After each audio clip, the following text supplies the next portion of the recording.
One of the things I was reflecting on was there was a thread in our inner circle group, and it was about, the mythology around Sid Banks and the differing mythologies. And it sparked a lot of conversation, and I thought very good conversation. And I was thinking about it, and I was thinking, why is it that stuff like that looks important? Why is it that, like, yeah, but what was Jesus really like? I mean, yeah, but what was the Buddha really like? Yeah, but what's Byron Katie really like? Yeah, but what's whoever your icons in the particularly in the spiritual world, what they're really like. And I was thinking about it, and it made me smile. Like, I think nobody has yet come up with a bracelet that says WWSBD. What would Sid Banks do? And that's because it's blatantly irrelevant. like none of us, I don't think, have ever really had a sense that we want to live as Sid lived. I think what most people I talk to are aware of is, boy, we'd love to see more of what he saw. To when Harry met Sally, we'd love to have what he's having. And that's true not just of Sid, but of whoever we're inspired by. We look at the form and we think that's relevant. But on the whole, it's not. On the whole, it's, yeah, well, that's his form. That's what life did with him. And the fact that there are these different stories, well, show me a spiritual teaching without legend, without mythology. I've never seen one. Right? I have this theory, and dear God, if anyone, unless this is your very first call with me, I am never deliberately offensive. I don't know that this will beat anyone, but if it is, mea culpa. I have a feeling that there was a lone star shining overhead when all of us were born, but nobody noticed because we're not that cool yet. Like, I think it's just the nature of things where we are so taken by something that we need a story to go with it that's as good as our experience. But it's not the point, and it never was. In Buddhism, they have an expression: if you meet the Buddha on the road, kill him. It's not a literal thing, I hasten to add, right? But the notion was that if you come across a form that you think, oh my God, that is the form, you've got to get past it. Because the point of the conversation is not to be like anyone. It is to wake up to who you are and to live from that as best we can, as much of the time as we can, as deeply as we can. That's why we're in this conversation. Now, I'm not saying that those are the words you would use to explain it, but at some level, you're here because you have had a taste, or you get a sense that there's more to you than meets the eye, that there's more to life than meets the eye. And you've got enough of a sense of it that you want to be in this conversation, and you want to see, first, you want to see that for yourself. And then you want to experience living from it. What is it to live from that deepest part of ourselves, from that truest part of ourselves more of the time? That's the game. And so I can't really add, I said in the Facebook group, I'd add my 2 cents, and this is them. What I think is cool about Sid's story, put aside the details, because I don't know, I wasn't there, right? These people say this, those people say that, cool.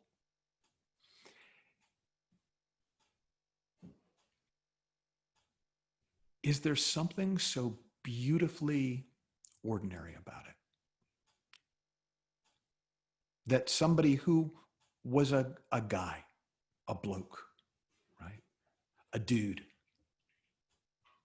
could wake up to that in himself, and that nothing changed, but everything was different.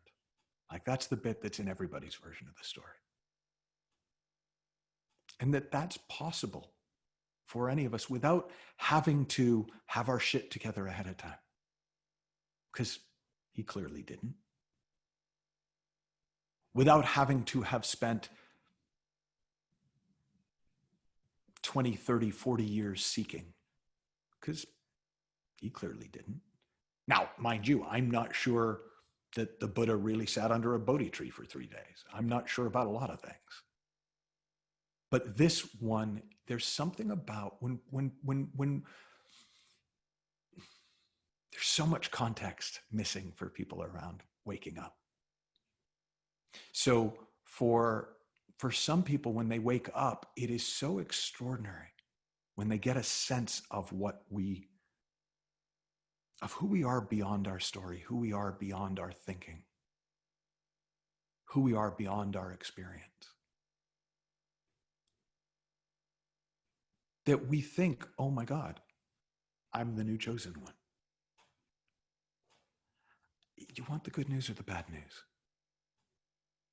Like, you are the new chosen one, but so am I. And so is Debbie, and so is Vicky, and so is Nicholas, and so is Natalie, and so is Michaela. Like, I've used the metaphor before of any of you who've had babies or been close to someone who had babies. You know, there is nothing more beautiful, special in the world, and yet there is nothing more ordinary. You know what the barrier to entry to having a baby is? A womb. And at least half of us have one. And yet, it's so special. You know what the prerequisite to awakening is? Being asleep. And we're all asleep until we're not. It is extraordinary. It is unthinkable. It is miraculous. And yet, most ordinary thing in the world until we make up a story about it. And if we don't get too caught up in the story of our gurus and heroes, we don't have to get too caught up in our own story. And if we don't get too caught up in our own story, we don't have to get too caught up in the story of our gurus and heroes. We can delight in this. We can revel in this. We can allow this to infuse us. We can do whatever we do, knowing that it is the most special thing in the world and it is the most ordinary thing in the world.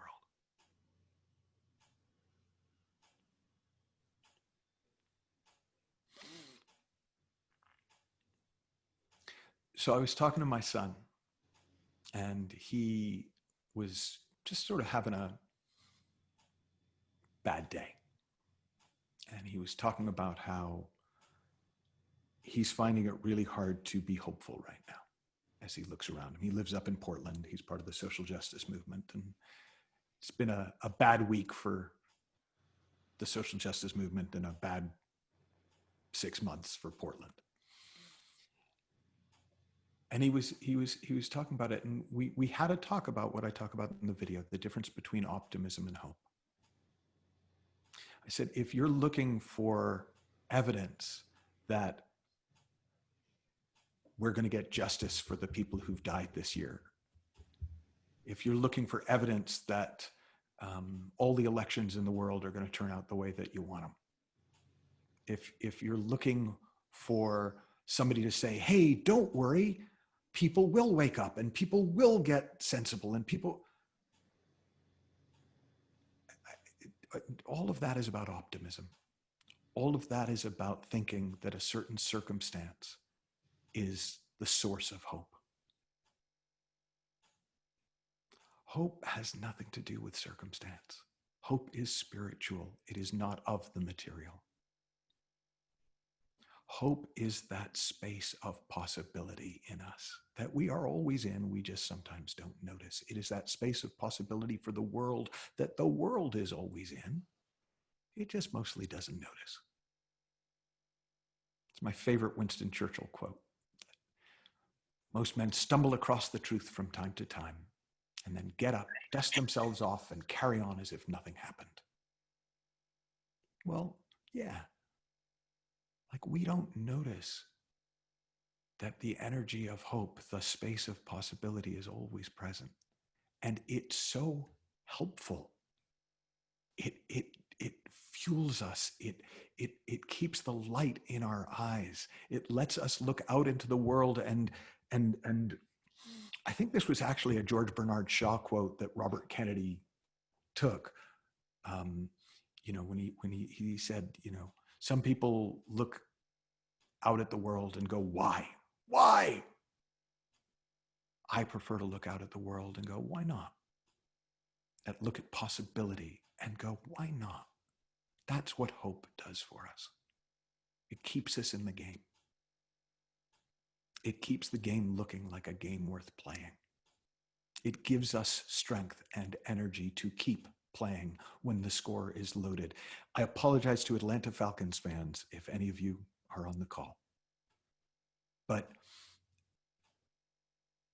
a few years back, there was this Super Bowl, and the Atlanta Falcons were up something like 27-3. And everyone had given up hope except for the really diehard Patriots fans and the Patriots themselves, who didn't. 28-3. Thank you, Jim. I apologize for taking that point away from the Patriots. But what I found fascinating about that game is it was the turnaround was not some amazing halftime speech, some rah, rah, go get 'em, Tiger, or some, come on, be men, rah. It was just a bunch of people going, if we stay in the game, we got a really good chance at winning it. Because we're really good. That's hope. And I just apologize to Atlanta Falcons fans, particularly because they've just done this twice in a row this year as well. But they're probably feeling hopeless, but you don't have to feel hopeless. Because I don't know when it shows up in form, but it always shows up in form. When I was talking to my son, I said to him, look, if I have grounds for hope, it's that the world has looked pretty shitty to a lot of people for thousands of years and somehow has kept going and has kept moving in an ultimately positive direction. I mentioned the Stockdale quote. Those of us who thrived in the face of the circumstances, this prison camp, we had faith in the end of the story. Not the details. Not who's going to be on top at the end of this chapter. But that it turns out all right in the end. And that's just a really powerful place to come from if you see it. It's no better or worse than any other place if you're faking it. If you're putting a positive spin on it, if you're trying to be hopeful, but no, if you really see there's always hope, then you will live hopefully. And it's just a really lovely way to live.